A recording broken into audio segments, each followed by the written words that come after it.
Saudi நாட்டில் நீங்க YouTube உபயோகப்படுத்த தெரிந்தால், கூகுள் உபயோகப்படுத்த தெரிந்தால், ஆங்கிலம், அரபி, தமிழ் எந்த மொழியில பரா அப்படின்னு சொல்லி ஒரு பேரை போட்டாலும் வந்து பரா அப்படின்னு எழுதி வச்சுக்கணும். நீங்க நெட் உபயோகப்படுத்த தெரிந்தால் இந்த குழந்தையினுடைய பெயர் பரா, வயது 10 சனவாத், 10 வயது மட்டும்தான் இந்த குழந்தைக்கு. இந்த குழந்தை எகிப்து நாட்டை பூர்வீகமாக கொண்ட குழந்தை. இவங்க வாப்பா உமா எகிப்தை சார்ந்தவர்கள். எப்படி எல்லாம் அல்லாஹ் உலகத்தை வைத்திருக்கிறான் பாருங்க. ஒரு சிறிய சோதனை, ஒரு சிறிய கஷ்டம், இபாதத்தின் மனம் தளர்ந்து விடுகிறோம். காஃபிர்களை விட மட்டமாக மாறி விடுகிறோம். காஃபிர்களினுடைய இறை நம்பிக்கையை விட நமது இறை நம்பிக்கை குறைந்து விடுகிறது. அல்லாஹ் பாதுகாக்கட்டும். அல்லாஹ் வைத்திருக்கக்கூடிய உலகத்தினுடைய இந்த மக்களை பாருங்கள். நீ இப்பவும் போனால் போதும், இன்ஷா அல்லாஹ் இந்த வீடியோல கூட நான் அந்த வீடியோ கிளிப்பிங் போட்டு விடுறேன். நீங்க பரான்னு சொல்லி கூகுள தட்டினா அந்த குழந்தையினுடைய எல்லா கராத்தையும் நீங்க கேட்கலாம். அந்த குழந்தையினுடைய வீடியோவோடு நீங்க பார்க்கலாம். அவருடைய வரலாறு என்ன தெரியுமா? உங்க அப்பா ஒரு பெரிய இன்ஜினியர், எகிப்து நாட்டை தாயகமாக கொண்டார். சவுதிக்கு வருகிறார். சவுதியில ஒரு பெரிய கம்பெனியில ஒரு பெரிய ஒரு பணக்காரராக வேலைக்கு அமர்த்தப்படுகிறார். கை நிறைய லட்சக்கணக்கான தீனார் திருகங்கள் அவளுக்கு கொடுக்கப்படுகிறது. மாதம் பெரிய திறமையானவர். எகிப்துல கல்யாணம் முடிச்சு குடும்பத்தோடி மனைவியையும் அழைத்துக் கொண்டு வந்து மகள் இந்த பரா பிறந்து ஒரு 10 வருடம் குடும்பமாக வாழ்க்கை நடத்தி கொண்டிருக்கிறார்கள். இப்படி சவுதியினுடைய வாழ்க்கை நடத்தி கொண்டிருக்கிறார். கை நிறைய சம்பளம். அந்த சவுதியினுடைய நிறுவனமே வீடு கொடுத்துட்டு, அந்த நிறுவனமே கார் கொடுத்துட்டு, அந்த நிறுவனமே இந்த குழந்தையை படிக்க வைக்கக்கூடிய பொறுப்பையும் ஏற்றுக்கொண்டார்கள். அந்த அளவுக்கு ஒரு பெரிய திறமையானவர்.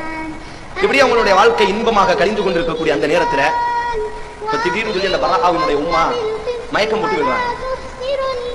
நேரா ஹாஸ்பிட்டலுக்கு அழைச்சிட்டு போறாங்க. போய் பார்த்தால் இரத்த புற்றுநோய். உம்மாக்கு இரத்த புற்றுநோய். இது பராவினுடைய வாப்பாக்கு தெரியும், அந்த உம்மாக்கு தெரியும். 2 பேரும் என்ன நினைக்கிறாங்கன்னா, டாக்டர்களுக்கு தெரியும், பிள்ளைகிட்ட சொல்ல வேண்டாம். டாக்டர் எல்லாம் சொல்லிட்டாங்க, நாளை எண்ணிக்கொள்ளுங்க, கண்டிப்பாக பராவினுடைய உம்மாவுக்கு மரணம் தான், உங்களுடைய மனைவிக்கு கண்டிப்பா மரணம் தான் இருக்கிறது. உங்க பிள்ளைகிட்ட நீங்க சொல்ல வேண்டாம். அவங்க 2 பேரும் பெற்றோர் நீங்க பிள்ளைகிட்ட சொல்ல வேண்டாம், தாயை மரணிக்க போகிறாங்க. பராட்ட சொல்றாங்க, சின்ன நோய் தான், உம்மா ஹாஸ்பிட்டல்ல இருக்கிறாங்க, சரியாயிரும். ஒவ்வொரு நாளும் ஹாஸ்பிட்டலுக்கு அந்த பிள்ளை வரும். உம்மா ரகசியமாக சொல்வாள், உனக்கு முன்னால் நான் சொர்க்கம் சொல்வேன், உனக்காக வேண்டி விளையாட்டு ஜாமான்களை எல்லாம் நான் சொர்க்கத்துல தயார் பண்ணி வைப்பேன். இப்படி ரகசியமா சொல்லிக்கிட்டே இருப்பாங்க. பரா இன்டர்நேஷனல் ஸ்கூல் சவுதியில படிச்சு கொண்டிருக்கிறார். திடீர்னு சொல்லி பராவினுடைய வாப்பாக்கு ஒரு கால் வருது. பராவினுடைய வாப்பா தனது காரை எடுத்துட்டு தனது பிள்ளை அழைக்கிறதுக்காக வேண்டி இன்டர்நேஷனல் ஸ்கூலுக்கு வரார். பிள்ளை என்ன காரணத்துக்கு வராருன்னா, பராவினுடைய உம்மா ஹாஸ்பிட்டல்ல மரணிச்சிட்டாங்க. இப்போ பிள்ளை சொல்லல, ஆனா உம்மாட்ட பிள்ளைகிட்ட காமிக்கணுமா இல்லையா? ஒரு கட்டத்துல சொல்லல, மறைச்சிட்டோம். இன்னைக்கு மட்டும் அவ சோகமா இருக்கட்டும், இந்த சோகத்தை அன்னைக்கே சொல்லியிருந்தா அவ சோகமாவே இருந்திருப்பாள் என்பதற்காக வேண்டி பிள்ளைய கூப்பிடுறதுக்காக வேண்டி வாப்பா வர பிரின்சிபால்ட்ட பேசுறாங்க. முதல்வர்கிட்ட பேசி பிள்ளை ஏற்றி காரில் ஏற்றி போகும்போது வாப்பா சொல்லல. என்ன செய்யறாரு? சொல்ல பயப்படுறாரு. என்ன நடக்கும்? யாருமே இல்லை. இந்த உமா தான் அந்த பிள்ளைக்கு எல்லாமே. அப்படி வளர்ச்சி விட்டாரு. சரி, கொஞ்சம் நேரம் ஆகட்டும் சொல்லி கார்ல பயணம் செய்யறாங்க. ஹாஸ்பிட்டலை நோக்கி பயணம் செஞ்சுட்டு இருக்கும் பொழுது வாப்பா என்ன நினைக்கிறாருன்னா, இந்த நேரத்தில் பிள்ளைகிட்ட சொல்ற முன்னாடி பிள்ளைக்கு நம்ம உணவு வாங்கி கொடுத்துடலாம், ஜூஸ் வாங்கி கொடுத்துடலாம், ஏதாச்சும் உணவு வாங்கி கொடுத்துட்டால் புள்ள உணவு சாப்பிட்டதற்கு பிறகு நம்ம சொல்லலாம். காரணம், இந்த நேரத்தில் நம்ம சொன்னால் புள்ள உணவு சாப்பிடாது, அழுதுகிட்டே இருக்கும், அவளுக்கும் நோய் வந்துடும். அதனால என்ன செய்யலாம் என்று சொன்னால், கஷ்டங்கள் வரும்போது உலகத்தில் நெருக்கப்படக்கூடிய இந்த நேரத்தில் இந்த காட்சிகளை நினைத்து பாருங்கள். நல்லா இப்படித்தான் உலகத்தை வாழ வைக்கிறார். பெரும்பான்மையான 10 வயது சிறுமியை எல்லாம் அலக்களிக்கக்கூடிய விதத்தை பாருங்கள். வாப்பா தன்னுடைய BMW காரை ஒரு இடத்துல விட்டுட்டு ஒரு மார்க்கெட், சூப்பர் மார்க்கெட்ல போய் ஜூஸ் வாங்குறதுக்காண்டி, சாப்பாடு வாங்குறதுக்காண்டி போய் சாப்பாடை வாங்கிட்டு வரும் பொழுது உள்ள பார்த்துட்டு வாப்பா அந்த விபத்துல சாப்பாடு வாங்கிட்டு வர ஒரு கார் வந்து அடிக்கி உள்ள கண்ணு முன்னாடியே வாப்பா துடிச்சு இறந்துட்டாங்க. 2 பேரும் இறந்துட்டாங்க. யார் மரணத்தை சொல்றது? பிள்ளைகள். டாக்டர்கள் முடிவு செஞ்சு முதல்ல வாப்பாவை பத்தி சொல்லிடுவோம். ஏன் வாப்பாவுடைய மரணத்தை கண்ணால பார்த்துட்டா. வாப்பா வடக்கம் பண்ணி, உமா வடக்கம் பண்ணி ஒரு 6 நாளைக்கு பிறகு பராட்ட சொல்ல உமாவும் மரணிச்சிட்டாங்க. அனாதையாக யாருமே இல்லை. நேற்று வரை சவுதியினுடைய மிகப்பெரிய ஒரு பணக்காரி, நேற்று வரை ஒரு பெரிய இடத்தினுடைய மகாராணியாக வாழ்க்கை நடத்தியவர். ஒரே ஒரு விபத்து தான் அவளினுடைய அத்தனை வாழ்க்கையும் அளித்து இப்பொழுது 2 தாயையும் தகப்பனையும் இழந்த முழு அனாதை.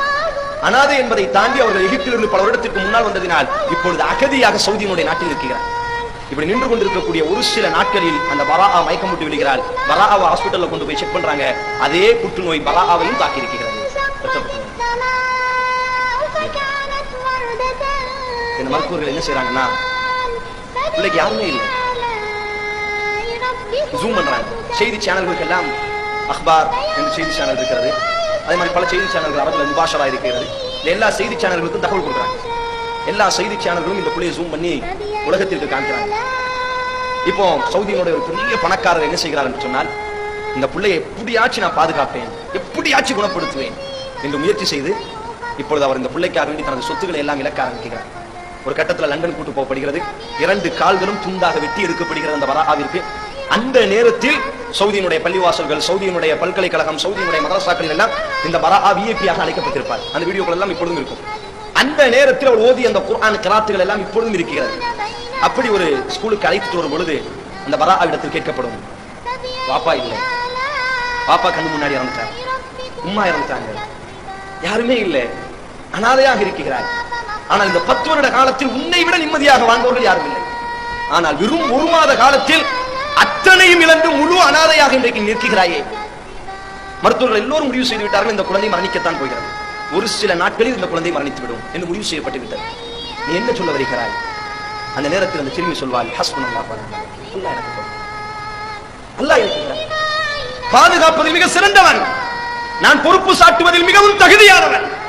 யாருமே இல்லாமல் இருக்கலாம், உம்மா இல்லாமல் இருக்கலாம், பாப்பா இல்லாமல் இருக்கலாம், முழு மருத்துவ உலகமும் எனது 2 காலையும் வெட்டி எடுக்கலாம், முழு மருத்துவ உலகமும் எனது மரணத்தினுடைய நாளை குறிப்பார்க்கலாம், தேதியை தீர்மானிக்கலாம், நானும் மரணிக்கலாம், எனது உம்மாவோடு நான் சொர்க்கத்தில் இருப்பேன், எனது பாப்பாவோடு நான் சொர்க்கத்தில் இருப்பேன். ஹஸ்புனல்லாஹ் வ நிஅமல் வக்கீல், அல்லாஹ் எங்களுக்கு போதுமானவன், அல்லாஹ் எங்களுக்கு போதுமானவன், பாதுகாப்பதில் மிக சிறந்தவன். ஒரு சில நாட்களில் அந்த பராஆவும் மரணித்து விட்டார். இப்படி எல்லாம் அல்லாஹ் வைத்திருக்கிறார்.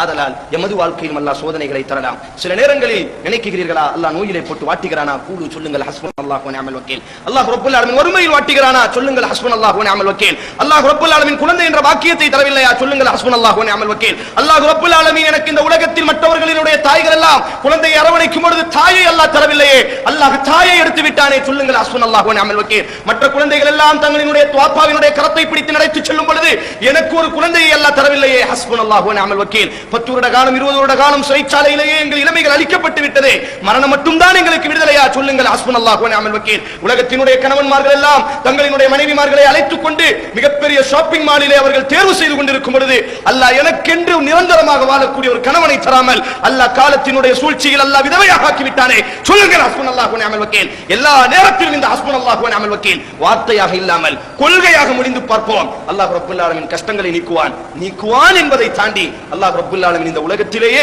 நமக்குரித்தான ஒரு பாதையை திறந்து காமிப்பான். ஆதலால் சோதனைகள் வரும்பொழுதெல்லாம், தடுமாற்றங்கள் வரும்பொழுதெல்லாம், சோகங்கள் தொண்டையை அடைக்கும் பொழுதெல்லாம், துக்கங்கள் கண்ணீரை வடிக்கும் பொழுதெல்லாம், அந்த சோகத்தினுடைய ஆரம்பத்தில் இமாம் புகாரி பதிவு செய்தார்கள், அஸ்ஸப்ரு இன்தன் நதாமா, அல்லாஹ்வின் தூதர் கூறினார்கள், பொறுமை என்பது சோதனையினுடைய ஆரம்பத்தில் கையாளப்பட வேண்டும், பொறுமை என்பது சோதனையினுடைய முதலின்மையாக கையாளப்பட வேண்டும்.